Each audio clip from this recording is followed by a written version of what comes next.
Костер, шашлык, поляна накрыта, сидят трое. Американец, француз, русский.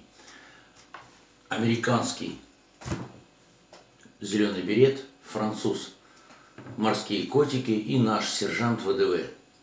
Жрут, пьют.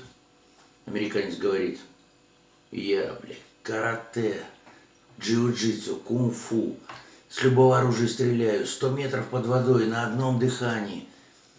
Француз: а я 200 метров под водой на одном дыхании, там, с любого оружия стреляю, вертолеты, на любой машине гоняю. Ничего не сказал сержант ВДВ, вытащил хуй и помешал им угли, блядь.